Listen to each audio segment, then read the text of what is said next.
Welcome to 95 news. ప్రతి క్షణం ప్రజాక్షేమం కోసం బులెటిన్ల ముందుగా హెడ్లైన్స్ చూద్దాం. సర్పంచులకు నిధులు విడుదల చేయాలని కాంగ్రెస్ పార్టీ ఆధ్వర్యంలో ధర్నా. సర్పంచులకు బిల్లులు ఇవ్వకుండా ప్రభుత్వం దుర్మార్గంగా వ్యవహరిస్తోందని మండిపాటు. సైబర్ క్రైమ్ పోలీసుల ముందు విచారణకు హాజరైన కాంగ్రెస్ వ్యూహకర్త సునీల్ కనుగోలు. 41A నోటీసులపై హైకోర్టు ఆదేశాలతో సైబర్ క్రైమ్ పోలీసుల విచారణ. మునుగోడు నియోజకవర్గంలో పలు అభివృద్ధి పనులకు శంకుస్థాపన. దళిత బంధు యూనిట్లను పంపిణీ చేసిన ఎమ్మెల్యే కూసుకుంట్ల ప్రభాకర్ రెడ్డి.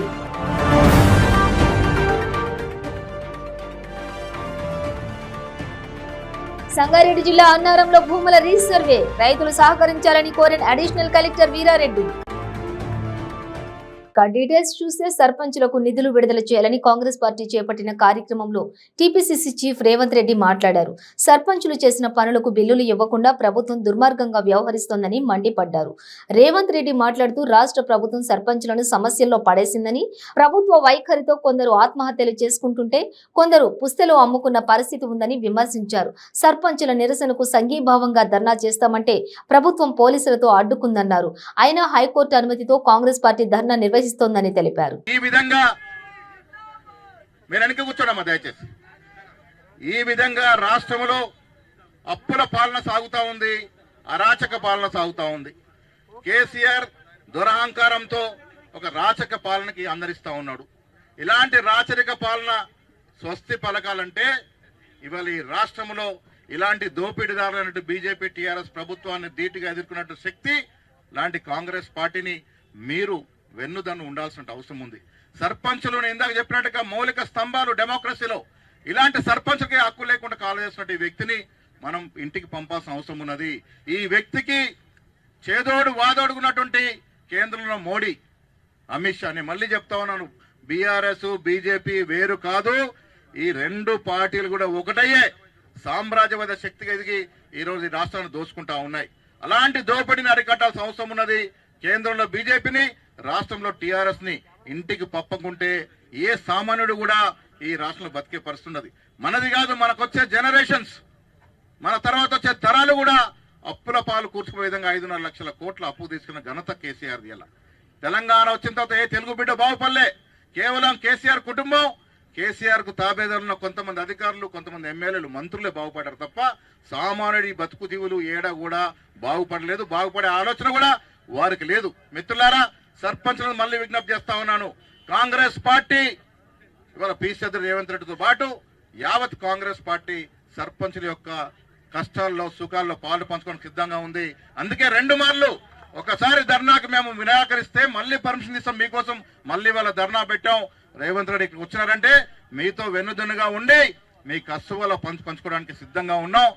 అధైర్యపడాల్సిన అవసరం లేదు. త్వరలో ఈ రాష్ట్రంలో ప్రభుత్వం మారుద్ది. కాంగ్రెస్ ప్రభుత్వం వచ్చిన తర్వాత ఏ విధంగా మిమ్మల్ని ఆదుకుంటామో, ఏ రకంగా రైతులను ఆదుకుంటామో రాహుల్ గాంధీ గారు స్పష్టం చేశారు. మిగతా విషయాలు ప్రెసిడెంట్ గారు స్పష్టం చేస్తారు. మీరు ఏ కోశాన కూడా అధైర్యపడాల్సిన అవసరం లేదు. ధైర్యంగా ఈ ప్రభుత్వాన్ని ఎదుర్కొందాం. ఈ ఫాసిస్ట్ ప్రభుత్వాన్ని గద్దెదిస్తామనే మాట మీ మాటగా చెప్తూ సెలవు తీసుకుంటాను. జై హింద్, జై కాంగ్రెస్. రాష్ట్ర ప్రభుత్వం నిరంకుశంగా వ్యవహరించి నిరసన తెలుపుకునే హక్కు కూడా కాంగ్రెస్ పార్టీ కార్యకర్తలకు, ప్రజలు ఎన్నుకున్న సర్పంచులకు లేదు అని చెప్పి ధిక్కరిస్తే కాంగ్రెస్ పార్టీ పక్షాన రాష్ట్ర హైకోర్టుకు వెళ్లి ప్రజాస్వామ్యయుతంగా ప్రజలు ఎన్నుకున్న సర్పంచులను నిరసన తెలపడానికి అనుమతి ఇవ్వమని చెప్పి కోర్టుకు వెళ్లడం జరిగింది. రాష్ట్ర హైకోర్టు కాంగ్రెస్ పార్టీ విజ్ఞప్తి మేరకు ఈరోజు 1 గంట నుంచి 5 గంటల లోపల 300 మందికి లోబడి మాత్రమే నిరసన తెలుపుకోవడానికి అనుమతి ఇవ్వడం జరిగింది. ప్రజాస్వామ్యాన్ని, రాజ్యాంగాన్ని గౌరవించే ప్రజాప్రతినిధులుగా, కాంగ్రెస్ పార్టీ నాయకులుగా ధర్నా చౌక్ లో హైకోర్టు సూచన మేరకు 300 మందికి లోబడి 5 గంటల లోపలనే ఈ ధర్నా నిరసన కార్యక్రమాన్ని నిర్వహించుకొని ముగించాలని చెప్పి ఈరోజు రాష్ట్ర కాంగ్రెస్ పార్టీ కార్యక్రమాన్ని చేపట్టడం జరిగింది. మిత్రులారా, మీరందరూ ఆలోచన చేయండి. వేలాది మంది సర్పంచులు సమాచారం పంపుతున్నారు. ప్రత్యక్షంగా మేము పాల్గొనలేకపోవచ్చు, స్థానికంగా మాకు సమస్యలు ఉన్నాయి, మా ఎమ్మెల్యేల నుంచి ఒత్తిడి ఉంది, రాష్ట్ర ప్రభుత్వానికి సంబంధించిన పోలీసులు నిఘా అధికారులను పెట్టి మేము ఎక్కడికి వెళ్తున్నామో మా సమాచారం సేకరించి మమ్మల్ని భయపెడుతున్నారు. మీరు మా తరఫున ఇందిరా పార్క్ దగ్గర ఏదైతే నిరసన తెలుపుతున్నారో మనస్ఫూర్తిగా మేము మద్దతు ఇస్తున్నాం. మా సమస్యల మీద మీరు కొట్లాడుతున్నందుకు మీకు అండగా నిలబడతామని నాకు చెప్పడం జరిగింది. కాంగ్రెస్ వార్ రూమ్ కేసులో మొదటిసారి సైబర్ క్రైమ్ పోలీసుల ముందు విచారణకు కాంగ్రెస్ వ్యూహకర్త సునీల్ కనుగోలు హాజరయ్యారు. పోలీసులు సునీల్ కనుగోలు స్టేట్మెంట్ రికార్డ్ చేశారు. డిసెంబర్ 27వ తేదీన విచారణకు హాజరు కావాలని 41A నోటీసులు ఇచ్చారు. అయితే పోలీసులు ఇచ్చిన 41A నోటీసులను ఆయన హైకోర్టులో సవాల్ చేశారు. 41A నోటీసులపై స్టే ఇవ్వలేమని తేల్చి చెప్పిన హైకోర్టు సైబర్ క్రైమ్ విచారణకు సహకరించాలని సునీల్ కనుగోలుకు ఆదేశించింది. సునీల్ కనుగోలును విచారణ చేయాలి తప్ప అరెస్టు చేయవద్దని పోలీసులకు హైకోర్టు ఆదేశం ఇచ్చిన సంగతి తెలిసిందే. కాంగ్రెస్ వార్ రూమ్ కేంద్రంగా సీఎం కేసీఆర్, మంత్రి కేటీఆర్, ఎమ్మెల్సీ కవితను కించపరిచేలా సోషల్ మీడియాలో పోస్టులు పెట్టినట్లు ఆరోపణలు నమోదయ్యాయి. 41A నోటీసులపై హైకోర్టు ఆదేశాలతో సైబర్ క్రైమ్ పోలీసులు విచారణ చేస్తున్నారు.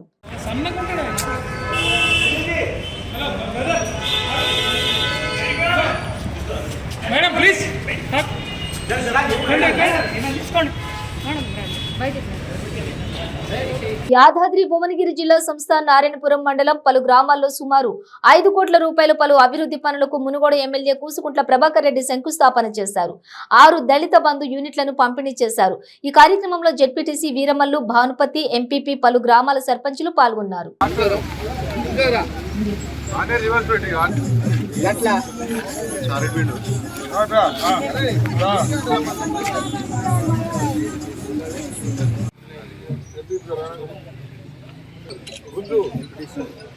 ఎంపీటీసీ గారు ఇక్కడ చూడు, కొంచెం బ్యాగ్ చూడు.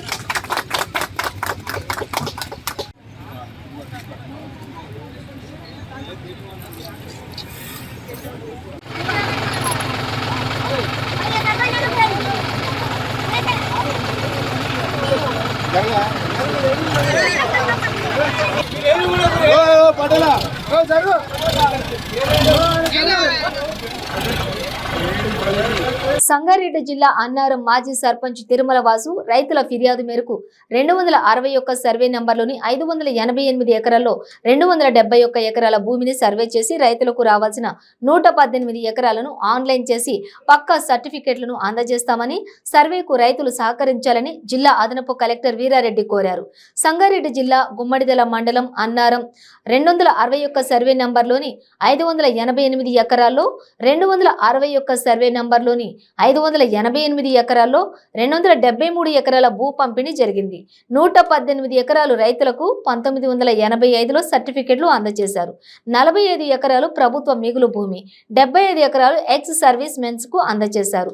17 ఎకరాలు ఇందిరమ్మ ఇళ్లకు, 8 ఎకరాలు తెలంగాణ కాలనీకి కేటాయించగా 10.5 ఎకరాలు వావిలాల చెరువు శిఖంలో ఉంది. 118 ఎకరాలకు సర్టిఫికెట్లను అందజేసిన పొజిషన్లు చూపకపోవడంతో రైతులు జిల్లా కలెక్టర్కు ఫిర్యాదు చేశారు. దీంతో జిల్లా additional collector Veerareddy, RDO Nagesh, DPO Suresh Mohan, DLPO Satish Reddy, tahsildar Sujatha Annaram గ్రామ రైతులతో సమావేశమయ్యారు. 2 సర్వేయర్లతో 2 రోజుల్లో సర్వే చేయించిన సర్వే నివేదికలను కలెక్టర్ కు అందజేస్తామని, సర్వేకు రైతులు సహకరించాలని అడిషనల్ కలెక్టర్ వీరారెడ్డి కోరారు. గ్రామ పంచాయతీలోనే మీ సేవా కేంద్రాన్ని ఏర్పాటు చేసి ఆన్లైన్ చేయించి సర్టిఫికెట్లను అందజేస్తామని హామీ ఇచ్చారు. 23 మంది యొక్క ఎలిగేషన్ వేరు. వాళ్ళు ఏమంటున్నారు, మాకున్నది ఎక్కువ ఉంది, అందులో మాకు తీసేసి వాళ్ళకి ఇచ్చారు అనేది. సో ఒక నిమిషం. సో అదొకటి. రెండోది, మీకు అందరూ తెలుసు రాసిరా దాంట్లో నువ్వు చెప్పిన వర్షం గ్రామ పంచాయతీ మీటింగ్ రాసిరా, గ్రామ పంచాయతీ మీటింగ్ లో డాక్యుమెంట్ తెమ్మని చెప్పారు సార్. నువ్వు అన్నావు కదా, నువ్వు అప్లికేషన్ చేసావు కదా, ఇప్పుడు వార్డు మెంబర్లు ఉప సర్పంచ్ తీర్మానం చేసినా అని చెప్పావు కదా, ఆ సందర్భంలో నీ వర్షం రాయించావా దాంట్లో? రాపించిన సార్. రాసిరా? మరి నువ్వు వర్షం చెప్పినా సరే చేసి రావాలి. మరి చేసారు, అది ఇచ్చింది కూడా నాకు చెప్పలేదు. డ్రాఫ్ట్ అప్రూవల్ ఇచ్చింది కూడా నాకు చెప్పలేదు. ఫైల్ నువ్వు చూడడానికి ఇస్తలేడా సెక్రటరీ? ఏం లేదు, ఫ్రంట్ ఒకటి గిఫ్ట్ ఒకటి ఇస్తారు, పెడితే లెటర్ ఇచ్చే ఆ రోజు మీరు వచ్చిరుగా అటెస్టెడ్ చేసి ఇచ్చారు కదా ఆ స్వామి మీ ముందరనే. గిఫ్ట్ ఒకటి, ఇది లాస్ట్ పేపర్ ఒకటి ఇచ్చింది. సెల్డీడు లేవు, డాక్యుమెంట్ లేవు, ఎన్ఓసీలు లేవు, ఏవి లేవు. వీళ్ళు ఎవరు ల్యాండ్ కన్వర్షన్ రెవెన్యూ వారు ఇచ్చినటువంటి టీపాను ఫీల్డ్ రిపోర్ట్స్ నాటి నుండి నేటి వరకు హాని పత్రములు మరియు గ్రామ పంచాయతీ తీర్మానములు సర్వే నెంబర్ గురించి ఇటు లేఅవుట్ 260/30 260/31 సంబంధించిన తీర్మానములు వీటి అన్నిటిపై మాకు అనుమానములు ఉన్నందున ప్రస్తుతం ఇటు లేఅవుట్ను సమర్పించిన డాక్యుమెంట్లు అన్ని తోడ్పంటూ డాక్యుమెంట్లు భావించి ఇటు వెంచర్లో రైతులకు సంబంధించిన భూమి ఉన్నందున ఇటు వెంచర్కి మీరు అనుమతి ఇవ్వడం వలన మేము రైతులము ఈసీఎస్సీ ఎస్టీ 117 మంది మీద రైతులకు నష్టం జరుగుతున్నదని గత నెలలో తేదీ 18 జరిగిన గ్రామ సభలో మేము రైతులందరూ అట్టి లేఅవుట్కు అనుమతులు ఇవ్వకూడదని ఏకగ్రీవం తీర్మానించి చేయించి పంచాయతీ కార్యదర్శికి ఇచ్చి గ్రామ సభ తీర్మానం పుస్తకంలో రాయించడం జరిగినది.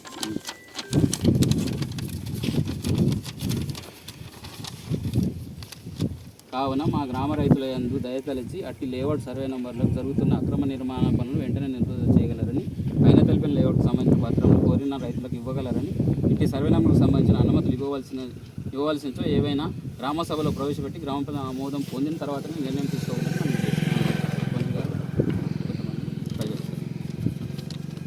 గ్రామ సభ తీర్మానం చేసిరా? గ్రామ పంచాయతీ తీర్మానం చేసిరా? గ్రామ పంచాయతీ తీర్మానంలో 13 మంది ఉప సర్పంచ్ వార్డు మెంబర్ సార్లు చేసేసాము.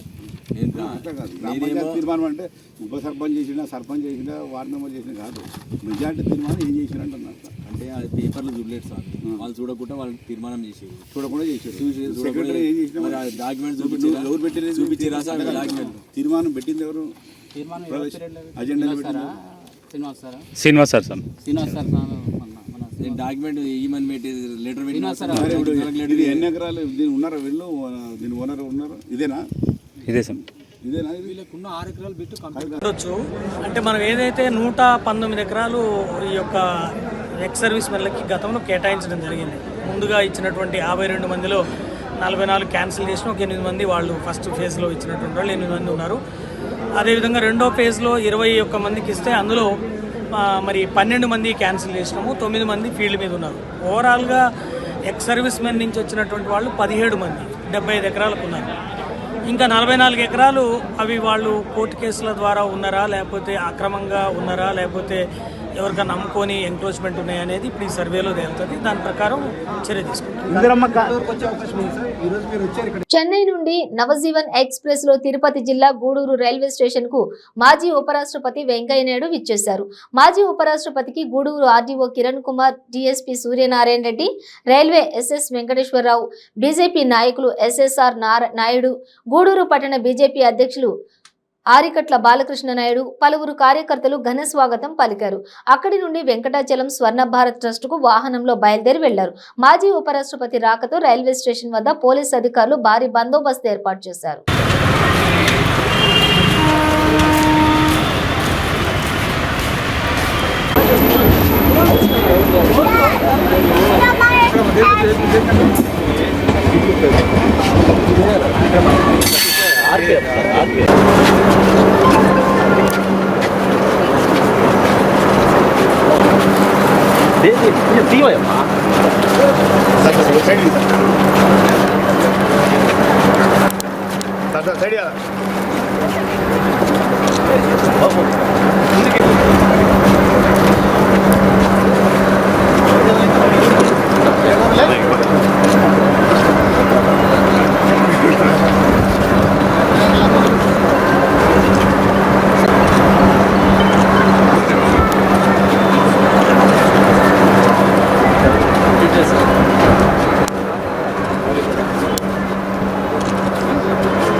నాడు ప్రజా సంకల్ప యాత్రలో ఇచ్చిన వాగ్దానాలకు మించిన సంక్షేమ పథకాలు అమలు చేస్తున్న ఘనత ముఖ్యమంత్రి వైఎస్ జగన్మోహన్ రెడ్డికే దక్కుతుందని రాష్ట్ర వ్యవసాయ శాఖ మంత్రి కాకాణి గోవర్ధన్ రెడ్డి అన్నారు.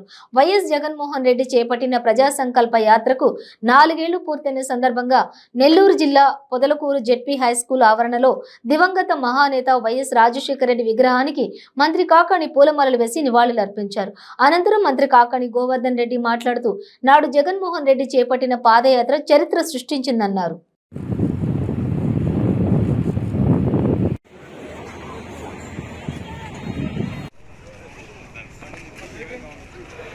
ప్రజా సంకల్ప పాదయాత్ర 4 సంవత్సరాలు పూర్తయిన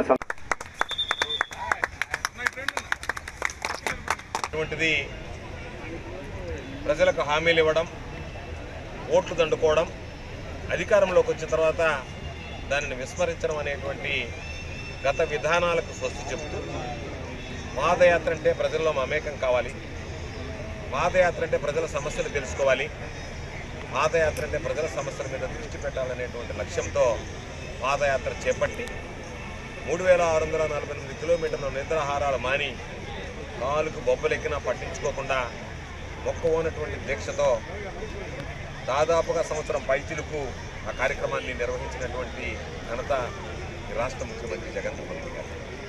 అంటే పాదయాత్ర చేయడం అనేటువంటిది సాధారణమైనటువంటి విషయం. అంతకుముందు చంద్రబాబు నాయుడు గారు కూడా పాదయాత్ర చేశారు.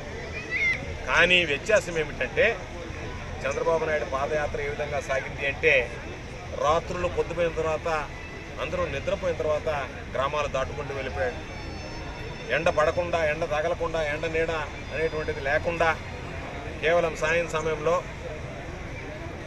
ప్రజలకు ఎవరికి కనపడకుండా గ్రామాలు దాటుకుంటూ వెళ్ళిపోయాడు. పొగులంతా బస్సులో పడుకున్నాడు. జగన్మోహన్ రెడ్డి గారు మండు టెండలో దుమ్ము ధూళి సైతం లెక్క చేయకుండా పాదయాత్ర చేశాడు. ప్రజలకు చేరువయ్యాడు. ప్రజల ఆశీస్సులు అందించారు. ఓట్లు వేసి గెలిపించారు. అధికారంలోకి వైఎస్ఆర్ కాంగ్రెస్ పార్టీ ప్రభుత్వం రావడం జరిగింది. జగన్మోహన్ రెడ్డి గారు ముఖ్యమంత్రి కావడం జరిగింది. అతనే వాళ్ళకి అండగా నిలుస్తారు. జగన్మోహన్ రెడ్డి గారి పాదయాత్ర ప్రజా సమస్యల మీద ప్రజల గళం ఇప్పడానికి ఆ రోజు చేపట్టినటువంటి పాదయాత్ర అని చెప్పాడు. పాదయాత్ర జగన్మోహన్ రెడ్డి లాగా నా భూతం నా భవిష్యత్తు ఇంతవరకు జరగలేదు. బహుశా ఆ పాదయాత్రలు ఈరోజు అనుకుంటేనే ఒళ్ళు గగురు పొడిచేటువంటి పరిస్థితి. ఎంతమంది వేలాదిగా జనం స్వచ్ఛందంగా. ప్రభుత్వ విప్ కాపు రామచంద్రారెడ్డి ఇసుక దోపిడీపై పాదయాత్రకు మాజీ మంత్రి కాలువ శ్రీనివాసులు పిలుపునిచ్చిన విషయం తెలిసిందే. ఆయన పాదయాత్రకు పోలీసులు అనుమతి నిరాకరించారు. దాంతో రాయదుర్గంలోని సుమారు 350 మంది పోలీసులను అధికారులు మోహరింపచేశారు. రాయదుర్గంలో కాలువ శ్రీనివాసులను గృహ నిర్బంధం చేశారు. ఆయన ఇంటి చుట్టూ భారీగా పోలీసులు మోహరించారు. నియోజకవర్గ వ్యాప్తంగా టీడీపీ నాయకులను అరెస్టు చేశారు. బొమ్మనహాల్, కనేకల్లు స్టేషన్లలో పార్టీ నాయకులు నిరసనకు దిగారు. శాంతియుతంగా పాదయాత్ర చేస్తే తప్పేమిటంటూ పోలీసులు అధికారులపై కాలువ మండపడ్డారు. పౌర హక్కులను ప్రభుత్వమే కాలరాస్తుందని ఆగ్రహం వ్యక్తం చేస్తారు. మెయిన్ రోడ్లో ఇచ్చారు కదా, మేము ఏమి ట్రాఫిక్ లేని ఒక విలేజ్ నుంచి ఇంకో విలేజ్ పెట్టుకుంటే మాకెందుకు ఇవ్వరు? ఏంది దాన్ని అంటే ఈ జియో నంబర్ 1 ఓన్లీ తెలుగుదేశం వాళ్ళ కోసమే వచ్చిందా, లేకపోతే వైసీపీ వాళ్ళకి అనుకూలంగా చేయడానికి వచ్చిందా? ఏంది? మీరు Rayadurgam town main road traffic ఎక్కువ ఉండే సమయం సాయంత్రం పూట వాళ్ళు కొవ్వొత్తులు ప్రదర్శన చేస్తే మీరు అనుమతిస్తారు. మేము పగులు పూట ఎవరు ట్రాఫిక్ లేని రోడ్డు మేము 4 కిలోమీటర్లు 5 కిలోమీటర్లు ఆడ నడుస్తామంటే మాకు ఇన్ని నోటీసులు ఇస్తాను నిన్నటి నుంచి. ఏంటి అన్నయ్య? మీ ఆత్మసాక్షి కన్నా మీరు సమాధానం చెప్పుకోవాలి కదా. మా పొద్దులే అన్యాయమా కాదని చెప్పండి. ఇప్పుడు మీరు మెయిన్ రోడ్లో ఇస్తారు, ట్రాఫిక్ ఉండేటప్పుడు ఇస్తారు, సాయంత్రం పూట పర్మిషన్ ఇస్తారు, అసలు పర్మిషన్ లేకుండానే చేస్తారు. మీరు వాళ్ళని అడ్డుకునే పరిస్థితి ఉండదు, అంత సాహసం చేయరు. మేము ఊరికే ఏదో 5 కిలోమీటర్ల పాదయాత్ర చేస్తామంటే ఇన్ని తిప్పలు 350 మంది పోలీసులు మోహరించినారంటే మేమేమన్నా అసాంఘిక శక్తులా లేకపోతే ఏమనుకుంటున్నారు? మీరందరూ ఇంత దుర్మార్గంగా వ్యవహరిస్తే ఎట్లా? రేపొద్దున మేము ప్రభుత్వంలోకి రామా? వస్తే వాళ్ళ పరిస్థితి ఏంటి? వాళ్ళు రోడ్ల మీద తిరుగుతారా? అసలు కాన్స్టిట్యున్సీలోకి అడుగు పెడతారా? ఈ రాష్ట్రంలో జగన్మోహన్ రెడ్డి అడుగు పెట్టేది అనుకుంటారు. మేము చేయలేమా? ఆ రోజు మేము అనుకుంటే మా నాయకుడు అనుకుంటే జగన్మోహన్ రెడ్డి పాదయాత్ర చేసేవాడు. ఏంటంటే ఇదంతా మరి మేము లా బైండింగ్ సిటిజన్స్ అని మీరు మా మీద విపరీతమైన ఒత్తిడి ఇంత ఇది చేస్తామంటే ఎట్లా? మేమేమన్నా ద్రోహ శక్తులు అయితే లేకపోతే మేమేమన్నా చేయకూడని పనులు చేస్తా ఉంటే ఏందండి ఇది బాగాలేదు ఇన్స్పెక్టర్ గారు. Very sorry. Very sorry. Huge gathering అని ఎవరు చెప్పారంటే మాకు ఎంతమందికో మీరు పర్మిషన్ ఇండి, మీరు 200 మంది చేసుకోండి, 100 మందికి పర్మిషన్ ఇండి 100 మందితోనే చేస్తాం. అది ఇలా కదా మీరు జనాన్ని చూసి మా ప్రత్యర్థులు భయపడాలి. పోలీసులు ఎందుకు భయపడతారండి? ఎంత జనం వస్తే అదేం రోడ్డు ట్రాఫిక్ లేన్ రోడ్డు పోయి ఆడ పోతే మీకేం బాధ అండి? మరి ఇంక ఎందుకు ఏం ప్రాబ్లం వస్తుంది చెప్పండి ఇన్స్పెక్టర్ గారు, ఏం ప్రాబ్లం వస్తుంది? మేము పాదయాత్ర చేసి ఎవరికి ప్రాబ్లము? ఆడ ఏదన్నా రైతులు బోర్లు ఎండిపోతా ఉన్నాయి, 850 బోర్లు ఉన్నాయి, మా పరిస్థితి కల్లారా వచ్చి చూడండి అని వాళ్ళు వచ్చి నన్ను రిక్వెస్ట్ చేస్తే నేను అక్కడికి పోవడానికి ఒక ప్రోగ్రాం పెట్టుకున్నా. పోకూడదంటే ఏందండి ఇది? నేను కూడా చేయలేదు, వాళ్ళు వచ్చి అడిగారు. శాకాహార పదార్థాలు తీసుకోవడం వల్ల అనారోగ్య సమస్యలు రాకుండా చూసుకోవచ్చని, తమ ఆహారం కోసం వేరొక జంతువును చంపడం బాధాకరమని గూడూరు పట్టణానికి చెందిన డాక్టర్ రోహిణి వెల్లడించారు. గూడూరు పట్టణంలో బుద్ధ పిరమిడ్ ధ్యాన ఆశ్రమం ఆధ్వర్యంలో జరిగిన యోగా శాకాహారం సద్భావన ర్యాలీ కార్యక్రమంలో డాక్టర్ ముఖ్య అతిథిగా పాల్గొన్నారు.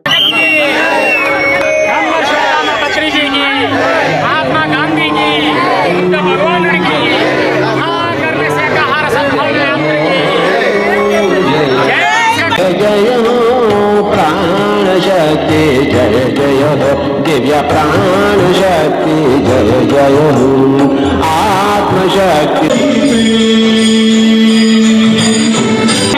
దేవుళ్ళ మిత్రులారా, ప్రతి ప్రాణి భగవత్ స్వరూపమే. ఏ జీవిని చంపే హక్కు మానవుడికి లేదు. మానవుల ఆహారం శాకాహారం, శాకాహారంతోనే ఆరోగ్యం, శాకాహారంతోనే ఆనందం. జీవ హింస మహాపాపం. హింస చురు హింస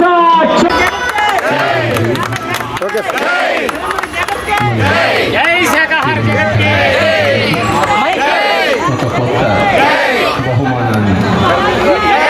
తగిన మోతాదులో పండ్లు, సీజనల్ ఫ్రూట్స్, ఏ సీజన్లో ఏ పండ్లు లభ్యమవుతాయో అవి బాగా తీసుకోవాలా. అట్లాగే వాటర్, చాలా మంది నీళ్ళు సక్రమంగా తాగరు, దానివల్ల కిడ్నీలో స్టోన్స్ వచ్చే అవకాశం కూడా ఉంటుంది. కాబట్టి ప్రతి ఒక్కరూ నీళ్లు 3 నుంచి 4 లీటర్ల వరకు ఖచ్చితంగా అప్పుడప్పుడు మధ్య మధ్యలో నీళ్లు ఖచ్చితంగా తాగుతూ ఉండాలా. తర్వాత దాని మనకు ప్రాసెస్ ఫుడ్ ఉంటుంది, దానికి టైం చూసుకోవాలి. మనకు ఎక్స్పైరీ డేట్ అయిపోయి ఉంటాయి, ఆ టిప్స్ మీద ఏ వేసి ఉంటుందో చూసుకొని వాటిని కరెక్ట్గా వాడుకోవాలా.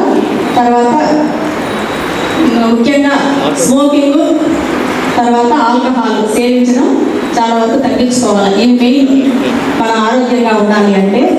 తర్వాత వెజిటేరియన్ ఫుడ్ వల్ల మొహానికి గ్లో వస్తుంది, అది తెలుసుకుంటే కూడా చాలా మంది వెజిటేరియన్ ఫుడ్కి ఇదవుతారు. తర్వాత పింపిల్స్ అనేవి కూడా రాకుండా ఉంటాయి, ముడతలు పడతాయి మొహం మీద, అవి కూడా వెజిటేరియన్ ఫుడ్ తీసుకునే వాళ్ళకి చాలా లేట్గా వస్తాయని కూడా చెప్తుంటారు. ఎందుకంటే దాంట్లో మంచి పోషకాలు ఉంటాయి కాబట్టి, యాంటీ ఆక్సిడెంట్స్ అని, అట్లాంటివి ఒమేగా 3 ఫ్యాటీ యాసిడ్స్ అని, అలాంటివన్నీ కూడా మనకు వెజిటేరియన్ ఫుడ్లో ఎక్కువగా ఉంటాయి. కాబట్టి వెజిటేరియన్ ఫుడ్ వల్ల ఎన్నో ఉపయోగాలు ఉన్నాయి. ఒక 2 నిమిషాలు డాక్టర్ గారు జనార్దన్ రెడ్డి.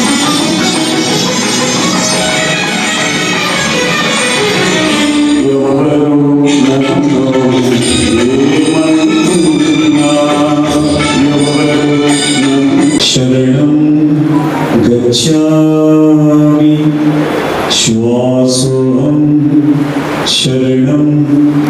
ఏపీలో చీకటి రోజులే నడుస్తున్నాయని, 60 ఏళ్ల క్రితం రోజులు గుర్తుకొస్తున్నాయని కేంద్ర మాజీ మంత్రి చింతమోహన్ ఆవేదన వ్యక్తం చేశారు. జీవో నెంబర్ 1 G20 సమావేశాలు, ఉత్తరాంధ్ర అభివృద్ధి సమావేశాలు ఎవరి కోసమని ప్రశ్నించారు. విశాఖలోని ఓ ఎఫ్సి కాలనీలో పరిస్థితులు దారుణంగా ఉన్నాయని మండిపడ్డారు. జగనన్న విద్యా దీవెన పేరుతో జవహర్లాల్ నెహ్రూ ఇచ్చిన స్కాలర్షిప్ల గొప్పగా చెప్పుకుంటున్నారని ఆగ్రహం వ్యక్తం చేశారు. ఇక నిత్యావసర ధరలు భారీగా పెరిగిపోయాయని, ప్రజలు అధిక వడ్డీలతో దోపిడీకి గురవుతున్నారని చెప్పారు. అది ఎవరు ఎప్పుడు వచ్చినటువంటి ఆ మున్సిపల్ కార్పొరేషన్ శ్రీలక్ష్మి కమిషనర్గా ఉన్నప్పుడు, మున్సిపల్ కమిషనర్గా ఉన్నప్పుడు సబ్బం శ్రీహరి, పాపం చనిపోయి ఎక్కడున్నాడో శ్రీహరి, సబ్బం హరి, ఆయన మున్సిపల్ చైర్పర్సన్గా ఉన్నప్పుడు కట్టించినటువంటి ల్యాబొరేటరీలను వాడుకుంటా ఉన్నారు. వాళ్ళ దగ్గర డబ్బు లేదు. 3 పూటల్లో 1 పూట కూడా కష్టంగా ఉంది. MA సోషియాలజీ పాస్ అయినటువంటి ఒక మహిళ, ఆ కుటుంబం 8 మంది ఉన్నారు ఆ ఇంట్లో. అందరూ కలిసి ఇంత చిన్న స్థలంలో పడుకుంటా ఉన్నారు, లేస్తూ ఉన్నారు. ఇంకొక ఇంటికి వెళ్ళాను. ఆ అమ్మాయి పేరు అనూహ్య, అలేఖ్య అనూహ్య, రెండిట్లో అలేఖ్య. ఆ అమ్మాయి ఇంగ్లీష్లో 98% వచ్చింది. ఇంటర్మీడియట్లో బీటెక్లో చేరింది, CECలో. ఆ అమ్మాయికి స్కాలర్షిప్ రావటం లేదు. ఏదో ఒకటి వస్తుందంట, ఒకటి JVD అని. ఏది JVD అంటే జగనన్న విద్యా దీవెన. జవహర్లాల్ నెహ్రూ శాంక్షన్ చేసినటువంటి స్కాలర్షిప్లు ఈయన పేరు పెట్టుకుంటా పోతున్నాడు. JVD అంట 6,000 వస్తుందట, చాలదు, దౌర్భాగ్యం. ఇంకొక పాప, ఇంకొక ఇంటికి వెళ్ళాను SC కాలనీలో. అమ్మాయి MTech చేయాలనుకుంటా ఉంది. ఇప్పుడు ఏదో చిన్న కోర్సులో ఉంది. నమ్మకం లేదు, చేయగలమా లేదన్నటువంటి సందేహాలతో మరి ముఖ్యంగా దళితులు, SCలు, ఆంధ్రప్రదేశ్ రాష్ట్ర OBCలు ఆంధ్రప్రదేశ్ రాష్ట్రంలో అధ్వాన్నమైనటువంటి పరిస్థితుల్లో జీవితాలు గడుపుతా పోతున్నారు. మరొక పక్క ప్రధానమంత్రి, నేను దాదాపు 40-50 రైళ్లు తిరుపతిలో ప్రారంభోత్సవం చేశాను. అభివృద్ధి భారతదేశంలో ఆగిపోయింది. ప్రధానమంత్రి సికింద్రాబాదులో ఒక రైలు మరి ప్రారంభించేదానికి మరి ఢిల్లీ నుంచి వస్తూ ఉన్నాడు ప్రధానమంత్రి. అదే రైలు విజయవాడ పోయినప్పుడు అక్కడ ప్రారంభించాలనుకుంటున్నాడు. రైళ్లు ప్రారంభిస్తున్నారే కానీ మరి అభివృద్ధి సున్నాకు చేరిపోయింది. ధరలు భయంకరంగా తయారైపోయినాయి. ఒకప్పుడు 60 రూపాయలు ఉన్నటువంటి చింతపండు ఈరోజు 200 రూపాయలు. ఒకప్పుడు 100 రూపాయలు ఉన్నటువంటి కాంగ్రెస్ ప్రభుత్వంలో 100 రూపాయలు ఉన్నటువంటి మిరపకాయలు, ఎండు మిరపకాయలు ఈరోజు 400 రూపాయలు. 370 రూపాయలు ఉన్నటువంటి గ్యాసు ఈరోజు 1150 రూపాయలు. ధరలు విపరీతంగా పెరిగిపోయినాయి. ట్యాక్సులు పెరిగిపోయినాయి. మరి అప్పులు కూడా పెరిగిపోయినాయి. ఆదాయం తగ్గిపోయింది. అందరూ నిన్న ఒక చిన్న సామాన్యుడు చెప్తున్నాడు, నేను 5,000 రూపాయలు అప్పు తీసుకున్నానయ్యా. బులెటిన్ ముగించే ముందు హెడ్లైన్స్ మరోసారి. సర్పంచులకు నిధులు విడుదల చేయాలని కాంగ్రెస్ పార్టీ ఆధ్వర్యంలో ధర్నా. సర్పంచులకు బిల్లులు ఇవ్వకుండా ప్రభుత్వం దుర్మార్గంగా వ్యవహరిస్తోందని మండిపాటు. సైబర్ క్రైమ్ పోలీసుల ముందు విచారణకు హాజరైన కాంగ్రెస్ వ్యూహకర్త సునీల్ కనుగోలు. 41A నోటీసులపై హైకోర్టు ఆదేశాలతో సైబర్ క్రైమ్ పోలీసుల విచారణ. మునుగోడు నియోజకవర్గంలో పలు అభివృద్ధి పనులకు శంకుస్థాపన. దళిత బంధు యూనిట్లను పంపిణీ చేసిన ఎమ్మెల్యే కూసుకుంట్ల ప్రభాకర్ రెడ్డి.